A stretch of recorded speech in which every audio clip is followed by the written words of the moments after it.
Olá, como vai você que acompanha o podcast Conexões Empresariais? Muito bem-vindo, muito bem-vinda a essa discussão que teremos hoje aqui com a professora Glória Abdala. Muito bem-vinda, muito obrigado por estar aqui. Obrigada a você pelo convite e pela oportunidade da gente poder falar um pouquinho. O papo hoje é inteligência artificial, mais uma vez. Dada a importância que o tema tem hoje, o quanto está central na sociedade, nas empresas, não é assim? Quem é que não está acompanhando a questão da IA, né? Mas muito frequentemente você ouve a discussão de IA na perspectiva de tecnologia, na perspectiva até das questões ligadas à mudança na sociedade como um todo, como a questão do emprego, que é bastante importante. Mas pouco nós falamos sobre a IA numa perspectiva que a professora Glória é uma das grandes especialistas, que é a perspectiva da linguagem. Isto é, da nossa interação, não é isso? Com essas ferramentas, no sentido de podermos, inclusive, nos educar melhor. Sim. Esta que é a posição e a discussão do nosso chat de hoje, aliás, do nosso podcast de hoje. Não é isso? A gente vai debater um tema que eu tenho certeza que você se questiona. Como é que essa nova ferramenta que insere-se nas nossas vidas altera, sobretudo, o processo educacional? Sim. Seja de nós mesmos, dos nossos filhos, dos nossos estudantes, aqui, o nosso debate que temos aqui na FECAP. Sim. A Glória tem uma especialização muito forte em linguagem aplicada, seu mestrado e doutorado. Linguística, né? Perdoe, linguística aplicada. No seu mestrado e doutorado na PUC, não é isso? Sim. E hoje no pós-doutorado. Isso, né? Primeiro que é coragem pra caramba, coragem, né? Vamos lá. O bichinho Muito da bem. pesquisa, né? Quando pica a gente, não tem jeito, né? Você sempre está procurando, e mesmo quando não está inserida, né, num grupo, a gente não deixa de ser professor pesquisador o tempo todo analisando, avaliando o que está acontecendo e essas mudanças, né, ao longo das últimas décadas, né? Sem dúvida, seu pós-doutorado é extremamente promissor, né? Muito atual, muito necessário. Né? Sim. Vou começar, Glória, de fazer uma pergunta que eu acho que, de maneira genérica, as pessoas estão se questionando. Essa inserção da IA no cotidiano, está todo mundo abrindo o tempo inteiro nos celulares, no mundo da educação, como é que você enxerga? Eu acho que aí é importante, né, começar falando disso a partir do que eu estou fazendo, né, que é a pesquisa. Então, como o Edson apresentou, né, eu sou professora e pesquisadora, eu estou inserida na linguística aplicada, que é uma área muito interessante, porque ela é multidisciplinar. Então, eu digo que a gente é privilegiado na linguística aplicada, porque saindo da linguística teórica, né, nos anos 40, 50, a gente começa a ver a linguística a partir de uma questão prática, né, de aplicação de necessidades, por exemplo, de ensino, né, de idiomas, e depois vai ampliando para outras áreas. Então, ela sempre caminhou junto com as mudanças sociais, né? Então, não seria diferente agora. E como professora já há 32 anos, né, abafa essa parte, eu estou, assim, sempre buscando entender, né, o que está acontecendo com os meus estudantes e com os professores. Eu sou formadora de professores também. Recentemente eu atuei ali na Secretaria Municipal de Ensino com os professores da rede do ensino médio, da área de linguagens e suas tecnologias. Então, nós vamos ouvindo, né, e muitas das angústias dos professores e das suas relações com os estudantes passam hoje pela questão tecnológica, né? Então, nós buscamos entender esses fenômenos a partir do recorte da linguística aplicada, ou seja, das linguagens, e a IA, ela vem para nós a partir dessa relação de linguagem, né? Então, quando você interage com uma ferramenta como o ChatGPT, é por meio do texto, né? Sim. E aí a gente começou a perguntar, eu comento que a minha angústia começa em 2023, quando nós nos deparamos, né, pela primeira vez com essa questão. E aí todos, acho que os professores falam, bom, acabou o texto, né? Todo mundo vai copiar, acabou essa história de pedir para fazer um artigo, porque o estudante vai mandar a máquina fazer e acabou. Né?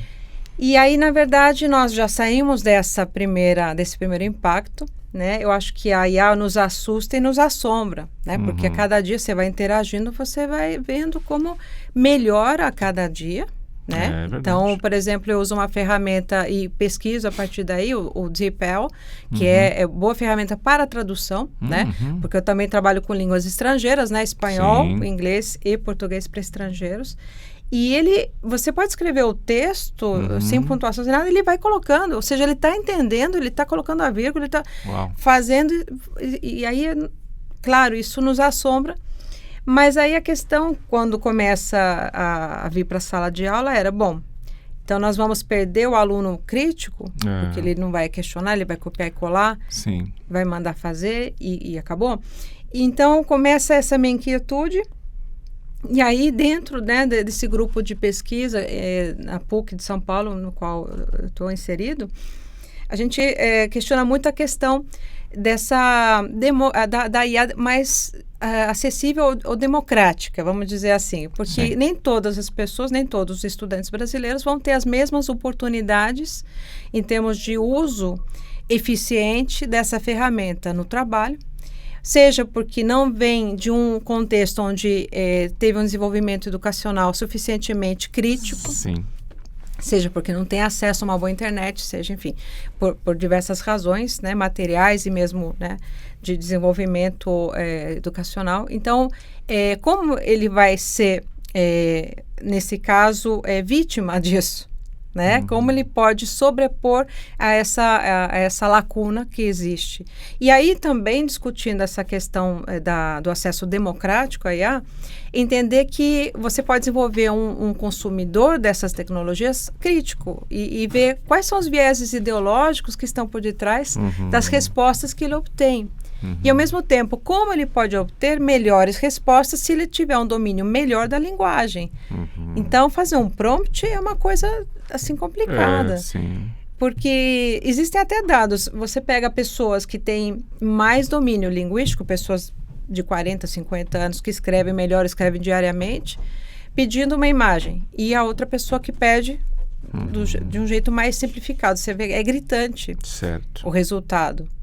Então, saber perguntar é imprescindível. Eu vejo particularmente, não sei se faz sentido na tua pesquisa, Glória, que o entendimento de contexto do prompt é particularmente importante. Então, um exemplo simples, talvez até simplório, né? Então, o Rio de Janeiro é uma cidade que a ferramenta de IA vai responder. Bom, estamos falando de que contexto? Estamos falando das questões políticas, estamos falando das questões ligadas à, sei lá, violência urbana, estamos falando da natureza. Sim. Assim? E à medida que você, então, nesse exemplo bastante simples, começa a construir a contextualização daquilo que você quer colocar, evidentemente que o ferramenta de IA deve fazer buscas mais direcionadas, possivelmente em fontes mais confiáveis, suponho, né? Não, a IA generativa, ela cria, né? Porque é uma diferença da IA anterior, que ela só dava respostas automáticas e fazia, digamos, uma parte estatística, né? Então, a IA generativa, ela aprende. E ela pega dados existentes, né, daquilo que pesquisadores, autores, enfim, do mundo todo, do mundo todo, né, e predominantemente em língua inglesa, porque o maior volume é em língua inglesa. E aí consegue gerar, né, respostas até criativas. Mas é isso que a gente está falando, qual que é o viés ideológico. Se a maioria desses textos vem de culturas anglófonas, né, o que vem? Vai ter um choque com a nossa realidade. Então, ele pode falar do Rio de Janeiro e dar dados, inclusive pegar, claro, dados do IBGE, coisas que nós temos aqui na rede, ele vai pegar dos sites .br, né? Claro que vai pegar. Mas talvez não tenha a profundidade e a leitura de o que seria uma base de dados daqui, né? Do Brasil. Então, o saber perguntar também inclui que o aluno possa comparar perguntas. Então, um dos exercícios que a gente pode fazer, né? Nesse sentido, para desenvolver esse letramento digital ou multiletramento, que é uma das coisas que eu faço, e aí vale a pena depois falar um pouquinho, né? Que hoje nós falamos não só de letramento, que não é só o texto, né, escrito, é o multiletramento, e hoje eu estou nessa linha do multiletramento engajado, que é você saber que o mundo hoje é permeado de relações por meio de textos, que inclui o digital, que inclui o meme, que inclui o podcast, que inclui, né, o chat, que tem outras relações que foram construídas ao longo das últimas décadas, que não existiam antes, quando nós estávamos só falando do texto escrito, né, do livro, né, da coisa no papel. Você tinha o jornal, você tinha a revista, né, o disco. Hoje você tem outras coisas e todas ao mesmo tempo. Então, você tem que falar de um multiletramento, né? Trabalhar com essa capacidade de ler o mundo e essas atividades sociais, né, que ocorrem simultaneamente.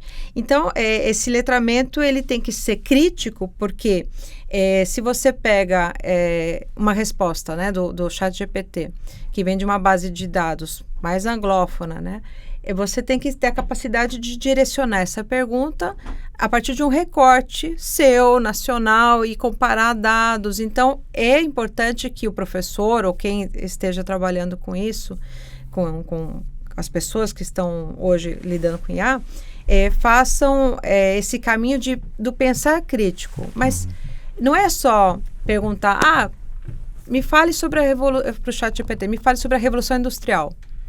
Vai dar uma resposta standard lá, padrão. Agora, me fale sobre a Revolução Industrial a partir do ponto de vista dos trabalhadores da época. Aí você vai fazer um questionamento que vai mais profundo, vai para o crítico. Ou sobre o ponto de vista da linha teórica tal, ou destaque o aspecto tal. A partir dos empresários, e aí você pode comparar. E aí falar como historicamente mudou ou não mudou, e fazer esse questionamento para que o estudante tenha a capacidade crítica de ir construindo as próprias conclusões e argumentações. Então, não é só uma questão de fazer a pergunta certa, mas também entender o como, porquê, para quê, né, qual o resultado disso, qual a implicação disso. Uma das coisas que a gente faz, né, quando está trabalhando a questão do prompt, fazer a pergunta, né, com esses verbos, no sentido de ChatGPT, atue como um sociólogo. Olha que interessante. Baseado no autor Gessé de Souza, fulano de tal, me fale sobre as causas da desigualdade social no Brasil e suas implicações. Aí você já tem toda uma discussão. Ele vai puxar esses autores, porque estão na rede. Então, ele vai construir, aí você pode dialogar, né? Eu acho que, assim, muitos estudantes nossos já estão usando muito bem a ferramenta no sentido de dialogar com ela. Isso eu vejo muito na parte de língua estrangeira, né? Porque o aluno fala, eu perguntei, eu pedi para simular comigo um diálogo no nível de espanhol A2, né? E aí a gente conversou e tal. Então, eles estão sabendo usar bem nesse viés do ferramenta né? Que aquele medo do ausência do pensamento crítico, você não está enxergando esse receio? Como? Aquele receio que a gente falou no início. Não, eu acho que eles estão usando bem como ferramenta que é para obter, né, um resultado, até inclusive que os auxilia pedagogicamente, como um par mais competente, né? Que aí eu estou usando, é bom falar que eu venho de uma linha que é vigotskiana, né? Que tem os preceitos, né, dentro da pedagogia e dentro do que é o ensinar a aprender línguas, né? Que é do Vygotsky, né? Que é esse filósofo russo e psicólogo, né? E aí a gente entende que o desenvolvimento da linguagem é no meio social, na interação. E que o nosso pensamento se constitui a partir de ter uma linguagem, tá? Então, tendo entendido isso, o ChatGPT, ele usa a linguagem nessa interação e ele atua, muitas vezes, como esse par mais competente. O problema é que aí, sim, a questão crítica o estudante, às vezes, não sabe como perguntar de um jeito que possa esclarecer mais e possa criar essa dialogia mais crítica. Né? Ele não tem essa ferramenta. Eu acho que é aí que entramos nós para mediar isso e para construir esse pensamento mais crítico. Certo. A outra coisa é que a máquina ela tem as chamadas alucinações. Ela pode citar gente que não existe. Isso é inclusive comum, né? É comum. A pessoa fala, me explica tal coisa, ela dá uma resposta que a pessoa lê, mas como ela não sabe, ela não reconhece que tem problemas, que tem ali citações inexistentes. Ela inventou o dado, ela inventa ainda. Né? Você está enxergando que a gente, por causa da presença desse, vamos chamar de facilitador no processo de escrita, temos cada vez mais também trazer para um aspecto de oralidade a nossa educação, quer dizer, defenda a tua ideia, argumente sobre esse ponto. O que ele está fazendo aqui? Nós estamos fazendo nesse exato momento, que ele vai fazer uma mesa de reunião numa empresa, que ele vai fazer um seminário, um treinamento. Como é que você enxerga esse aspecto? Porque a gente tinha tornado o processo educacional, sobretudo o processo avaliativo, profundamente escrito, né? Eu venho de uma prática diferente, né? Porque eu trabalho com língua estrangeira. Ah, sim. E o que acontece, e desde sempre a gente via que as línguas estrangeiras estavam um passo adiante, no sentido de que aquilo sempre foi muito baseado nas necessidades, né, dos estudantes, na vida real e na prática, certo, de fato, de tarefas e projetos que falassem com essa realidade. Eu não estou falando de uma perspectiva gramática, tradução, que tem também, né? Tem gente que se apega muito ao ensino da língua pela língua e é isso, é gramática. Eu estou falando de uma perspectiva da qual eu venho, que é mais de fins específicos, por exemplo. Então, que é uma linha né, pedagógica. Então, o que acontece? Na língua estrangeira, eu já sempre trabalhei muito com a oralidade. Verdade, não, porque, sem dúvida, a sua experiência não tem como descolar da desigualdade.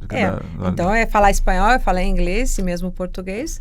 Então, é muito sempre que aquilo tem um propósito. Aí, na escrita, o que eu acho? Que a gente tem, sim, que mudar as atividades. Eu não vou pedir para um aluno hoje uma resenha. Mande uma semana que vem uma resenha. Né? Eu posso entender que ele pode usar dessa ferramenta e a gente fazer uso, por exemplo, das metodologias ativas, então hoje exponha então, esse tema, vamos criar uma roda, né, de conversa e vocês vão trazer os argumentos em relação a esse ponto e colocar mais essas atividades, né, práticas em ação. E o texto escrito, ele pode sim continuar existindo, deve, mas eu acho que a gente, aí trabalhando também com o texto escrito dentro de uma perspectiva dos gêneros textuais, que é uma linha que a gente usa, assim, sempre entendendo para que ele vai usar aquele texto. Então, no âmbito acadêmico, nós precisamos escrever a tese. Ninguém, né, às vezes tem uma aula sobre escrever tese até o momento que chega e tem que escrever.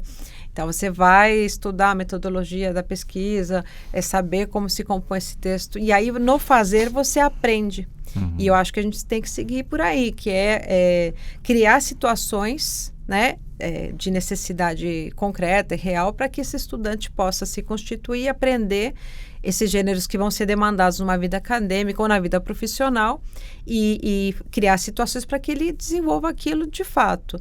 E isso pode acontecer em processos divididos, né, como projetos, na sala de aula. Vai ter instância que ele vai usar a IA e pode ser ok, e não é ruim. Porque eu acho que a IA tem um aspecto bom que é assim, vamos eliminar o trabalho braçal. Aquilo que nos levava muito tempo... Sim. A IA pode fazer hoje para nós. Sim. Então, vamos entender. Isso também é uma formação que a gente tem que fazer com os estudantes, que é uma formação crítica. Então, eu vou usar a IA desta forma aqui para me auxiliar. Eu quero analisar dados de uma forma rápida, transcrever, gravação que a gente fazia às vezes na mão. Agora você joga lá, ela faz, que é uma maravilha. E então é isso. Ela vai me auxiliar a ter tempo para criar. Então, eu acho que o que pode ser benéfico da IA para o futuro é eu saber usar de tal forma que ela me dê tempo para eu exercitar mais ainda o meu humano. E é nesse sentido que a gente fala, né, dos contextos de vulnerabilidade e tal, porque esses contextos também trazem, né, essa deficiência no sentido de desenvolver o humano e a possibilidade, né, do bem viver. Né, que na teoria que a gente trabalha, a gente fala disso, né? Porque hoje nós vivemos numa sociedade do cansaço. Byung-Chul Han. Né, o Byung-Chul Han. Sim. Então, essa questão é importante para que a ferramenta venha a nos trazer um desenvolvimento civilizatório, né? E não nos pressione mais ainda, né? Mas já fizeram isso com as tecnologias que vieram antes, sim, né? Sim. Que talvez elas viessem para dar mais o tempo de lazer, de família, de esportes, né? Isso seja lá nos sistemas de que tem nas empresas que produziram eficiência e que em tese prometeriam um espaço humano mais pleno, né? Mas não foi o que aconteceu, né? Por que você tem esperanças com a IA? Eu tenho, assim, que eu falo, né? Como educadora, eu acho que eu tenho o vício da esperança, senão eu não seria educadora, né? E uma esperança ativa, não é a esperança de só ficar esperando, né? É o esperançar. É o agir, né? Para a mudança, porque, obviamente, hoje, quando nós olhamos tudo o que está acontecendo, nós podemos dizer que estamos vivendo uma mudança, né, de era muito grande. Mas eu acredito que as tecnologias vão nos empurrar para um salto quântico hoje diferente, né? Nós já vimos muita mudança. Nós somos da geração que viu antes, está vivendo agora e vai ver um pouco ainda do depois. Nós não somos nativos digitais, nós nos adaptamos a isso até que bem, mas nós sabemos o antes e o depois. Bem foi você, porque eu ainda estou... Você sabe que tem o nativo digital, né? Tem o imigrante digital, que somos nós, e tem o refugiado digital, o refugiado digital. que não consegue. Mas nós conseguimos, né? Somos os migrantes. Mas o nativo digital, ele não sabe do antes, ele não tem, eu acho que isso gera até uma angústia, né? Mas eu acho que nós vamos ser empurrados para algo diferente. E que, vamos lembrar, né, que falando do Vygotsky, né, a linguagem e o pensamento, ele fala muito das ferramentas. Então, a IA é uma ferramenta. O celular... Desculpa. Lógico que eu ia bater, né? O celular é uma ferramenta. Como essa ferramenta mudou a nossa ação? Totalmente. Hoje eu tenho que andar com isso aqui o tempo todo, ou às vezes está aqui, eu leio, comunico, falo... Há 20 anos que Todas as ferramentas mudam a ação ou não estamos falando de um... As ferramentas mudam, por exemplo... Eu tenderia a pensar que a ferramenta fosse um ser passivo, por assim dizer, né? Não, as ferramentas mudam. Que eu faço com que... Chega um objetivo e ela não me modifica, mas na verdade me modifica. Me conte mais. Quando você fala, por exemplo, eu cheguei há pouco a usar a máquina de escrever, né? A datilografar, mas usamos. Sim. O computador e a máquina de escrever, como a nossa ação mudou? Totalmente. A ação mudou por causa da ferramenta. Sim. Então, antes você tinha que datilografar, punha um carbono, não sei o que, tal. Sim. Depois, com a máquina, com o computador, você já não tinha mais que usar, né, corretivo, ali isso mudou. E o nosso pensamento mudou também. A nossa forma de organizar o mundo mudou. A forma de comunicar. Sempre para melhor? Não sempre, eu não sei. Eu acho que não dá para categorizar melhor ou pior. Eu acho que é uma mudança. E o que eu acho que você falou, né? A sociedade, né, do cansaço, do desempenho, tudo isso se exacerbou. Mas aí tem uma outra questão. Não é só a tecnologia que impulsiona isso. É uma lógica que tem por trás econômica, né? Ideológica. Que, na verdade, são fórmulas que se repetem ao longo da história com nomes diferentes, né? Que você sempre tem uma maioria empurrada para fazer uma produção e uma minoria que controla tudo isso de uma forma, né, não tão justa, né? A gente evolui um pouco, mas também pode retroceder. Sim, não é linearidade. Não é linear. A história não é linear. De jeito nenhum. Ela é, né, cíclica e ela, às vezes, dialética, né? ela retrocede.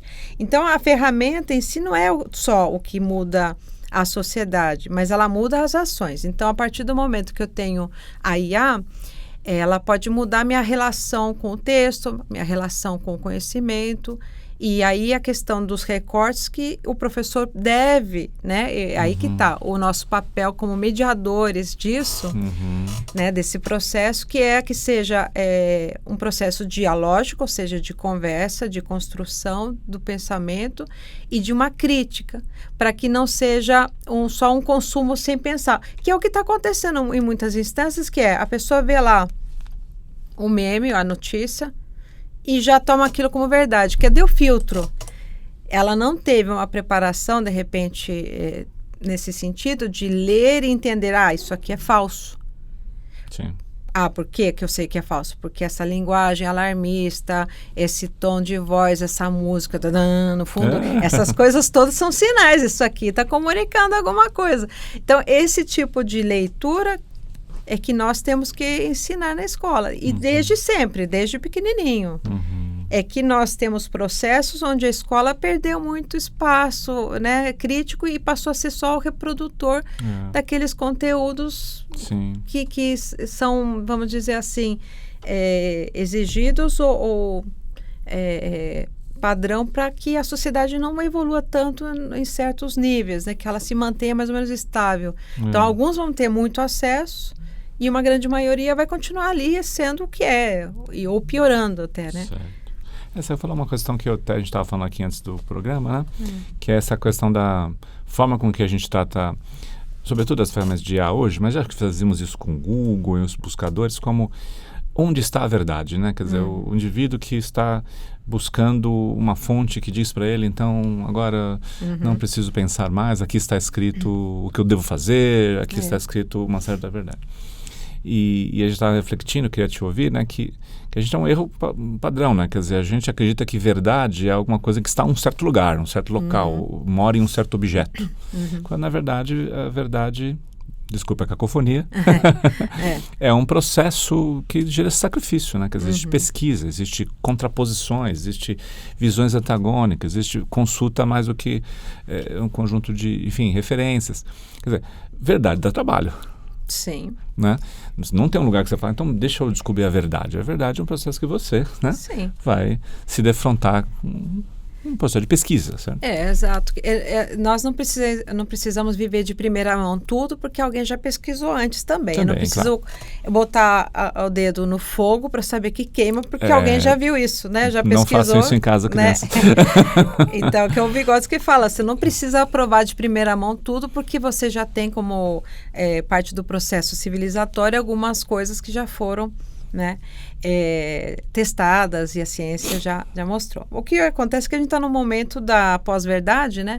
Então todo mundo questiona certas coisas como se fosse uma questão só de opinião, e não é. Então aí eu lembrei agora, até não sei porquê, mas eu lembrei de um podcast de um menino de uns 10 anos falando, para que eu quero Aristóteles? Para que eu preciso estudar Aristóteles? Eu vou ser assaltado e vou falar Aristóteles? É uma coisa assim, até chocante, porque você fica pensando como essas fórmulas do sucesso têm sido vendidas tão assim, irresponsavelmente, né? Sim.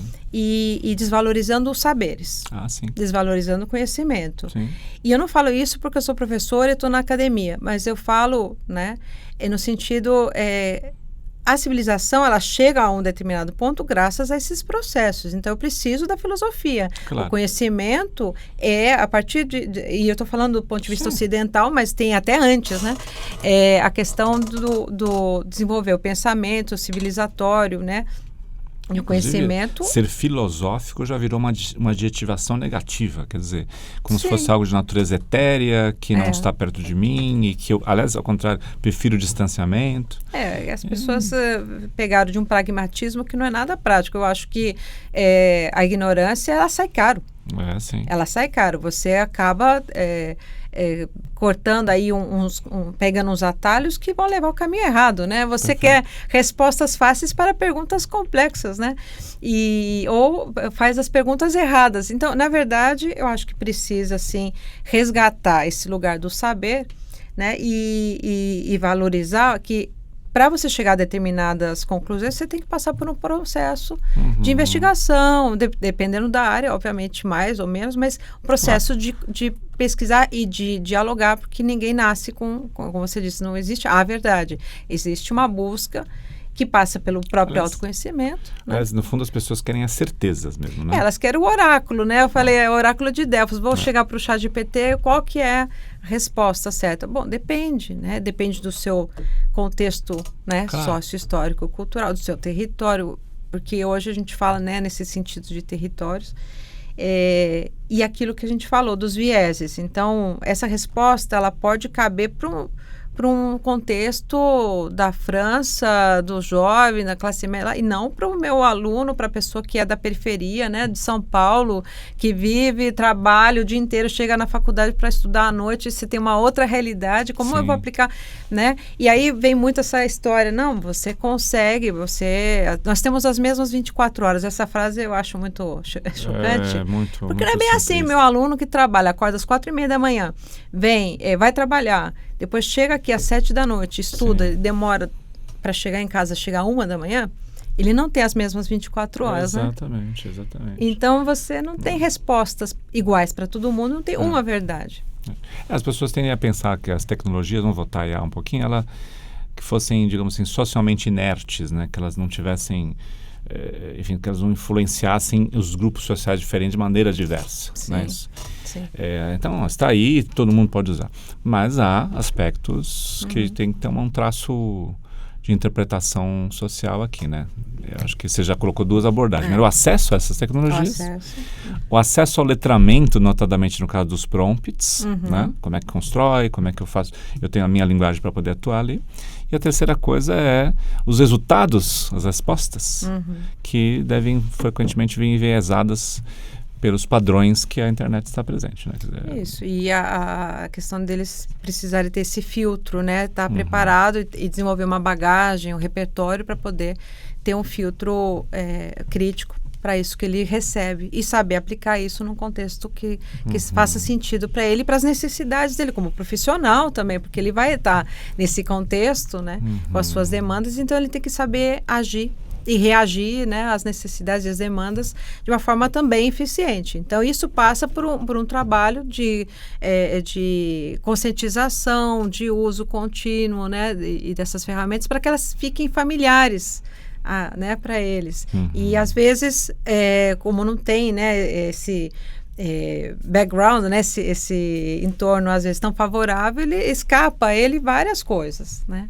Então, você tem que, como professor, eu acho que nós temos um papel, né, e voltando isso para a educação, desenvolver uma bagagem, né, cultural, uma consciência crítica, uma consciência histórica, né? A gente é fruto de um processo histórico, não tem como escapar disso.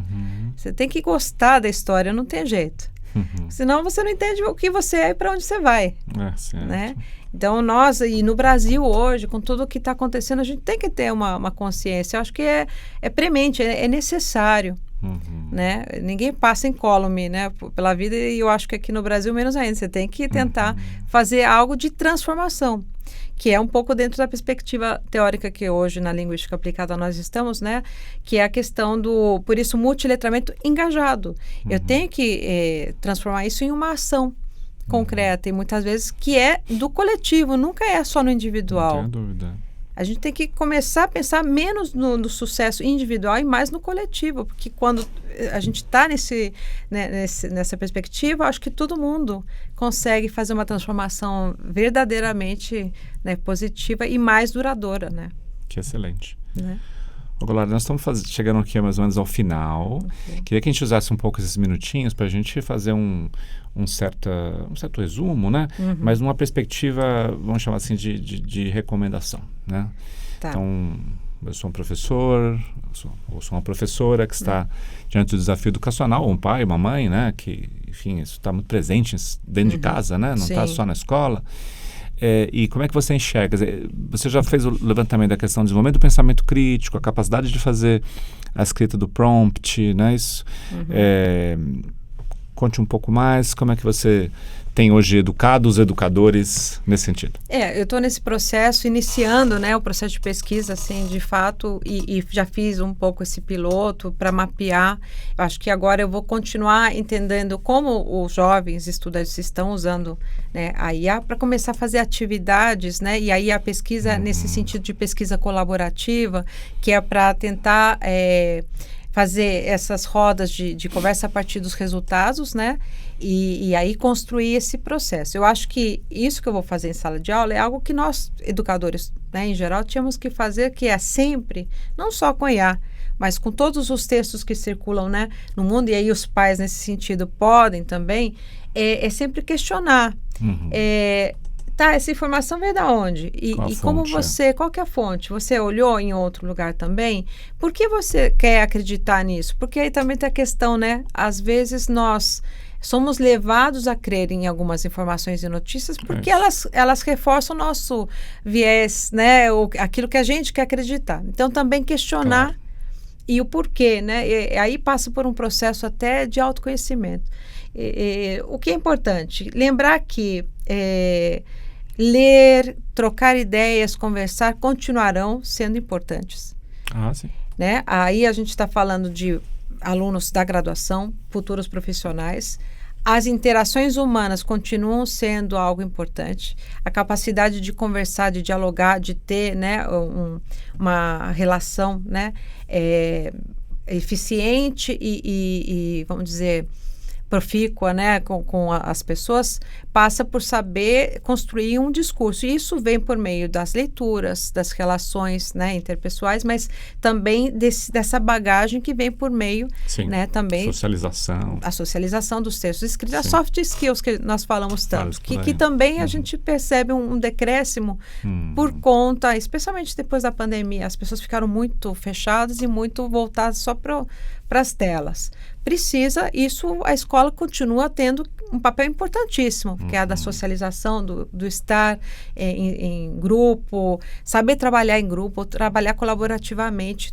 Isso é exigido na vida, né? Claro. Então, acho que em casa, né, os pais enfim, vão ter esse papel de monitorar, de olhar, de dialogar, de perguntar.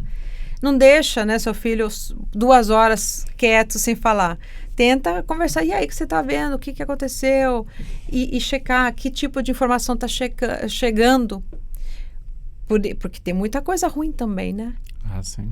E isso valeria um outro podcast, né? Porque aí a questão é o que está chegando. Nós, como educadores, nós sabemos que tem muita coisa perigosa e complicada que os jovens, até crianças mesmo, estão tendo acesso e os pais não estão, né, com muita atenção. E aí, já no caso do profissional, continuar fomentando as boas leituras, as artes. Eu acho que é uma coisa que nós falamos pouco, mas é imprescindível. Sim.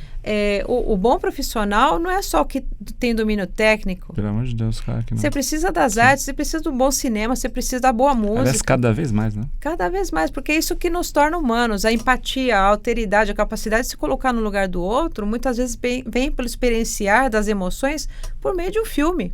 Você não precisa vivenciar aquilo e parar no meio da guerra para saber que as crianças de Gaza hoje são um problema que me toca, me afeta. Sim. E isso não pode passar em brancas nuvens. Claro. A gente tem que ter um posicionamento, né? E não só uma questão, não, isso não está longe de mim. Não, faz parte, eu sou humana, eu estou na humanidade, isso me afeta. Então, isso tudo é constituído de forma muito consciente. E os educadores têm esse papel, acho que é mais do que isso, essa obrigação de estarem antenados com o que acontece, porque eu quero formar bons profissionais, mas antes de tudo, bons cidadãos e boas pessoas, né? Bons seres humanos, né? Sim. E é isso, eu acho que esse papel, enfim, eu como educadora de formação, eu venho, né, dessa formação, filha de professora, né? É mesmo? Também família cheia de professor. Eu acho que é muito essa questão de acreditar, né? Que você falou antes né, a gente iniciar, a gente estava falando disso, da esperança. Eu acho que eu sou professora porque eu tenho a esperança, senão já teria jogado. Acreditar na mudança humana, né? Olha, que bom conversar com você, Glória. Obrigada, né? É uma muito centelha assunto. de erudição, de sensibilidade, né? De fundamentação, que acho que é muito importante, né? Quando os assuntos são novos, também carrega consigo um conjunto de opiniões muitas vezes mal embasadas, né? Você fala os Davidovsky, você usou Byung-Chul Han, você usou outros autores que sustentam o debate que a gente fez aqui, né? Todo dia conversando com pessoas de tecnologia, a gente fez uma comparação temporal entre a IA e a internet clássica, aquela que surgiu lá nos 90, né? Pelo menos popularizou-se. E se a IA está popular há uns 3 anos, mais ou menos, né? A gente está aqui em agosto de 2025. É como se nós estivéssemos com a internet de 1998. Né? Se você que está nos ouvindo aí e assistindo, se lembra, você estava já nascido, né? Eu lembro. Eu também lembro.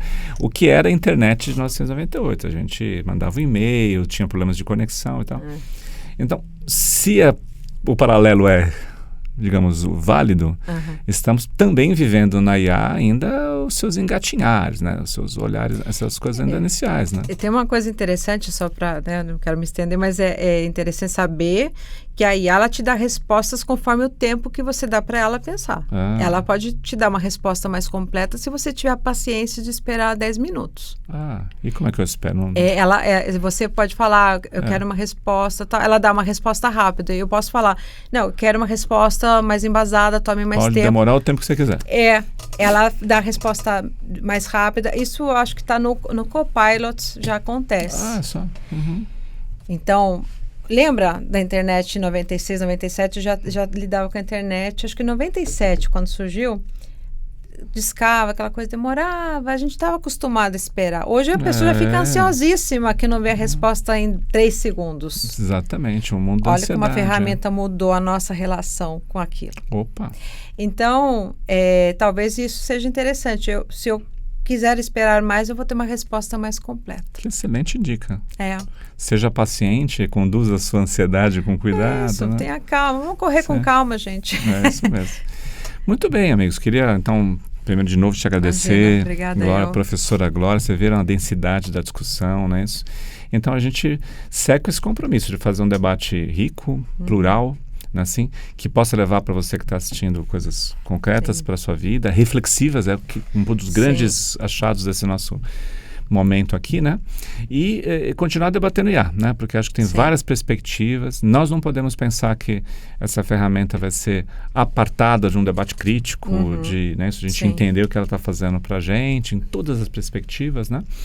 E ficamos por aqui. Muito bom. Obrigado. Obrigada a você e a vocês, né, da equipe, porque realmente eu estou trazendo um recorte. Eu também estou pesquisando agora, iniciando, porque, como eu disse, eu não sou da área tecnológica, mas da linguística aplicada. Então, quis olhar dentro, né, desse meu escopo, mas eu também estou aprendendo muito. E o que bom, né, porque nós estamos aprendendo o tempo todo. Paramos de aprender. É isso que nos mantém vivos. Então, vamos lá, vamos encarar mais essa, né, como eu disse. Muitíssimo obrigado. Obrigada a você.